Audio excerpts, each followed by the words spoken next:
Հայաստանի պատմություն 9-րդ դասարանի դասագրքում տեղ գտած տեղեկությունը համաձայն որի Արցախի հանրապետության նախագահը ստորագրել է Արցախը լուծարելու վերաբերյալ հրամանագիր չի համապատասխանում իրականությանը։ Այսինքն այդ տեղեկությունը ճիշտ չէ։ Ճիշտ չէ այնքանով,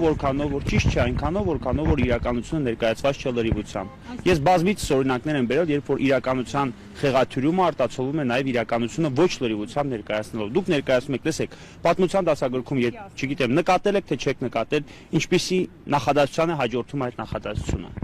Սկսեց ռազմական ագրեսիա, ունեցանք որոշակի թվականակով զոհ, Արցախի նախագահը ստորագրեց Արցախը լուծարելու վերաբերյալ հրամանագիր եւ Արցախը հայաթափվեց։ Այնուհետև այդ նույն պատմության դասագրքի հեղինակը, որովհետև ինքն է նշված որպես կոնկրետ այդ տեքստի հեղինակ, հարցադրում է բարձրացնում աշակերտների առջև։ Ինչպես հայաթափվեց Արցախը։ Ըստ դասագրքի տրամաբանության, աշակերտը երեխան կարող է դրան տալ ընդամենը մեկ տրամաբանական պատասխան։ Արցախի հանրապետության նախագահի հրամանագրի հետևանքով։ Բայց կներեք ավարտեմ։ Այնուամենայնիվ ես չեմ կարծում, որ կարող եք գտնել գեթ մեկ արցախցի, ով որ կասի ես Արցախից դուրս եմ եկել, քանի որ Արցախի նախագահը ստորագրել լուծարելու վերաբերյալ հրամանագիր։ Ասեմ ավելին, կոնկրետ ես, որպես արցախցի, այդ ամեն ինչի մասին ես հոկտեմբերի 1-ին եմ տեղափոխվել Հայաստանի Հանրապետություն նախագահի այդպիսի բովանդակությամբ հրամանագրի մասին տեղեկատվական շտաբում տեղ գտած հայտարարության մասին իրազեկվել եմ դուրս գալուց հետո։ Այսինքն արցախցիները Հայաստանի Հանրապետությունում հայտնվել են ադրբեջանական ագրեսիայի հետևանքով, սպանդի սպառնալիքի տակ, ոչ թե նախագահի լուծարման վերաբերյալ հրամանագրով։ Էլ չեմ խոսում այն մասին, որ այդ հրամանագիրը հատուկ նման մարդկանց համար, հատուկ չմեկնաբանեմ, ստորագրվել է նաև այն չեղարկելու վերաբերյալ հրամանագիր, չնայած կրկնում եմ ոչ առաջին եւ ոչ էլ երկրորդ հրամանագիրը, ուժ չեն ունեցել դրանք հրամանագիր կամ փաստաթուղթ որպես այդպեսին չեն կարող համարվել, որովհետեւ պաշտոնական տեղեկագրում տեղ չեն գտել։ Հիմա այս շատ լավ, հենց մեր պահանջի բովանդակությունը, որ ես հրապարակել եմ, մենք չենք ասում ընդհանրապես հերքեք, որ Արցախ հանրապետության նախագահը ստորագրել է նման հրամանագիր։ Մենք ասում ենք ընդհանրապես տեղեկություն ներկայացրեք ամբողջությամբ։ Նշեք սպանդի շարժառիթը, նշեք, որ նախագահը չունի նման լիազորություն, նշեք, որ այդ հրամանը եղել է հակասահմանադրական, նշեք վերջապես, որ այն չեղարկվել է, ինչ շարժառիթով է այն կայացել, որպեսզի ապագա սերունդը դրա վերաբերյալ ունենա տեղեկատվություն։ Պարոն Երիցյան, իրենք հարց են տալիս, եթե նման հրամանագիր չի եղել, ապա ինչպես է նորից հրամանագիր ստորագրում, որով չեղարկվում է Լեռնային Ղարաբաղի հանրապետությունը։ Ինչպես արդեն նշեցի, այդ հրամանագիրը ոչ առաջին եւ ոչ էլ երկրորդ հրամանագիրը որևէ իրավական ուժ չեն ունեցել։ Սակայն մենք նկատել ենք Հայաստանի Հանրապետությունում բազմիցս քրեական հետապնդումներ, որոնք հարուցվել են հենց այդ հրամանագրի շրջանակներում։ Օրինակ Ստեփանակերտի քաղաքապետի նկատմամբ քրեական հետապնդումը հարուցվել է ի թիվս այլոց նաեւ այդ հրամանագրի շրջանակներում, որովհետեւ ասել են հրամանագրով Արցախը լուծարված է,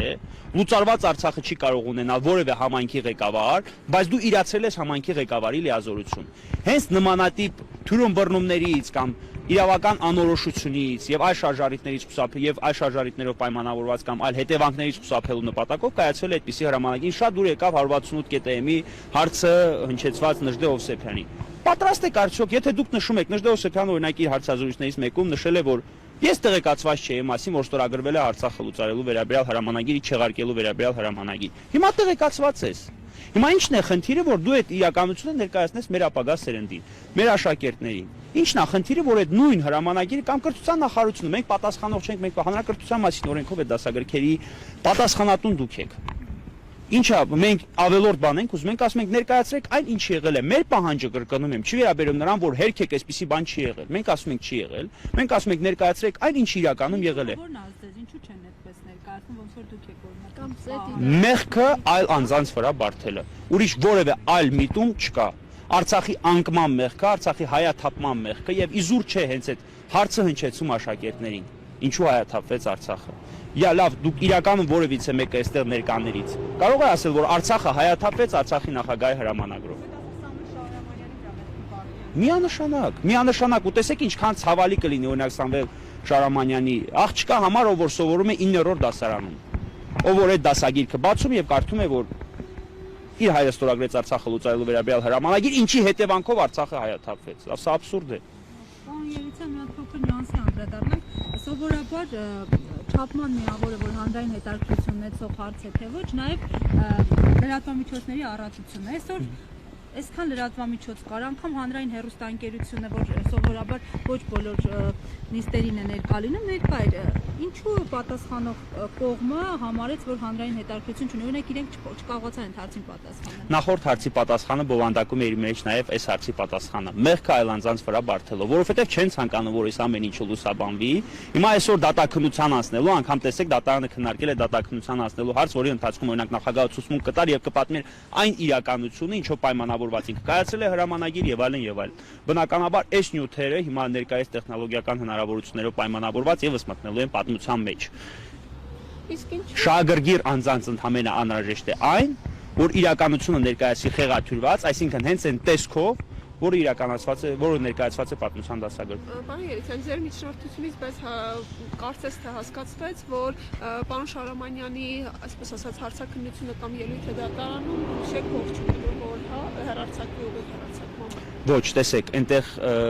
ես պարոն Շարամանյանի հետ միջև դատական նիստը սկսվել է այս ամեն ինչը քննարկել եմ։ Հիմա որ նախագահ ամբողջությամբ այդ ու նաև լրատվամիջոցներով ներկայացնի այդ հրամանը կայացնելու շարժարիթը, տեղեկացված անձանց շրջանակը եւ այլ հանգամանքներ, դրանք հնարավոր է որոշակիորեն Հայաստանի Հանրապետության պետական շահերին վնաս պատճառան եւ գիտեք նախագահի պատասխանը այս ամեն ինչի պատճառով։ Ասում եմ ես երկու հոգու պատճառով Հայաստանի Հանրապետության շահերը վտանգի տակ չեմ դնելու։ Այսինքն կա նաև ինֆորմացիա, կարծում եմ, որ սա բոլորիդ համար հասկանալի է եւ ընկալելի, որը որ հրապարակման ենթակա չէ, բայց բոլորը պատկերացնում եք ինչ ինֆորմացիայի մասին է խոսքը գնում։ Օրինակ ինչ շարժարիթներ են եղել, ինչ սպառնալիքներ են եղել եւ այլն եւ այլն։ Հիմա նաև ես բովանդակի օրինակ ինչ որտեղ կարող է սա նաև եւս խոսել այդ մասին, ես լրատվամիջոցներով, նաև իմ Facebook-յան էջում հրապարակել եմ իրական այն հռչակագիրը, ոչ թե հրամանագիրը։ Հռչակագիրը, որը որ պահանջվել է ստորագրել Արցախի Հանրապետության ազգային ժողովից։ Արցախի Հանրապետության նախագահը, եթե ունենար Արցախի Հանրապետությունը լուծարելու, չգիտեմ, որևէ ցանկություն, ապա կոժանդակեր այդ հռչակագրի ընդունմանը։ Սակայն քվորում անհրաժեշտ ապահովելու անհնարինության, այսպես ասած, ձևականության պայմանավորված ինքը խուսափել է այդ ամենից։ Բացի այդ, որևէ մեկը, դա լրատվամիջոցներ բոլոր ներկայ են, որևէ լրատվամիջոց կարող է ցույց տալ այդ հրամանագիրը, համաձայն որի Արցախը լուծարվել է։ Այդ հրամանագիրը ստորագրված, օրինակ այն չեղարկելու վերաբերյալ հրամանագիրը ես հրապարակել եմ։ Այսինքն դա տեղեկատվական հնարք է։ Դա ընդհանրապես եղել է տեղեկատվական հնարք եւ դա եղել է ընդհանրապես բնակչությունը փրկելու, բնակչության անվտանգությունը ապահովելու շարժարիթ։ Հիմա բարթել այդ ամեն ինչ նախագահի վրա, այսինքն մարդը անում է ամեն ինչ, որպեսզի 120,000 բնակչություն փրկի։ Որևէ մեկը կա այստեղ ներկա որևէ մեկը, ով կասի ես նման հրամանագիր օրինակ չէի ստորագրի, կամ ես նման հայտարարություն չէի տա։ Հիմա եթե հետ դառնանք այդ իրադարձություններին, ես վստահ եմ, որ նախագահը նույն կերպ է վարվելու։ Ես էլ լինեմ իր փոխարեն, ես էլ եմ նույն կերպ վարվելու։ Այսա փրկություն է։ Այսա փրկություն է հանուն Եթե հիմա մենք վերադառնանք դատական process-ին, ինչ։ Հանուն ժողովուրդ։ տեսեք ինչ ասում հայցվող կողմը, պատասխանող կողմը։ Ասում է այն փաստերը, որոնք ես ներկայացրել եմ դասագրքում, դրանք սուտ չեն, ճշմարտություն է։ Այդ ձեր թվարկածը, դա փաստ է արձանագրել, իսկ այդ սուբյեկտիվ մոտեցումը, թե ինչպես եղավ, ինչի պատճառով եղավ, սա ավելի շատ, այսպես ասած, զգացմունքային կողմ է։ Այս մարդը ասում է ես չեմ ստել։ Շատ լավ։ Հիմա պայմանական ինչ եղել է։ Շատ լավ։ Տեսեք, հիմա եկեք Դատը դրա շուրջ է գնում։ Շատ լավ։ Ընկերն էլ պաշտպանում է դա, ասում է ես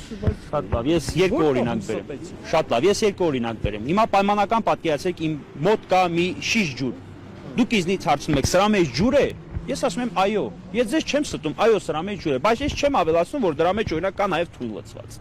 Ես դա չեմ նշում, ես ձեզնից հո իրականությունը չեմ, ես ձեզ ասում եմ, ջուր է, այո, հարցեք տվել, ջուր է։ Պատասխանում եմ, այո, չեմ ասում, որ դրա մեջ կա նաև, այսինքն իրականությունը ոչ լրիվությամբ եմ ներկայացնում, որ հղի է անդառնալի եւ որոշակի հետևանքներով։ Երկրորդ օրինակը, պայմանական պատկերացնենք ինչ որ պատշորատար անձի լրագրողները լուսաբանել են, որ ներկա ինչ որ գիշերային ակումբում, օրինակ մերկապարուհիների ակումբում, պայմանական։ Սա արդյոք այս ինֆորմացիան արատավորող է։ Բնականաբար իր պաշտոնատար անձ հանդիսանալու հանգամանքով պայմանավորված կամ հանրային ծառայող հանդիսանալու հանգամանքով պայմանավորված, այո, բայց իրավիճակը կտրուկ կփոխվի, եթե այդ այցը լինի պաշտոնական։ Օրինակ ստուգում իրականացնելու կամ անպատասխան վարչական ակտ կամ վարչարություն իրականացնելու նպատակով։ Հիմա եթե ես ներկայացնեմ, ասեմ,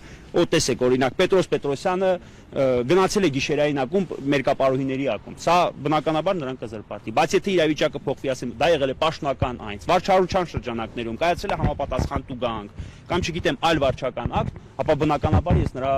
պատիվն ու արժանապատվությունը չեմ արատավորում։ Սա է իրականությունը։ Մենք ասում ենք, եթե խոսում եք, խոսեք լրիվությամբ։ Մեր համար շատ ավելի ընդունել է իրականությունը։ Մենք չենք ուզում հերքում։ Մենք ասում ենք ընդհանրապես ասեք այն, ինչ իրականում եղել է։ Եվ շնորհակալ եմ, իրոք ես խորապես շնորհակալ եմ լրագրողներին, որ այս ամեն ինչը լուսաբանում եք, որովհետև ձեր շնորհիվ եւս պատմությունը կերտվելու է եւ ձեր շնորհիվ մարդիկ եւս սինեմանալու են իրականությունը։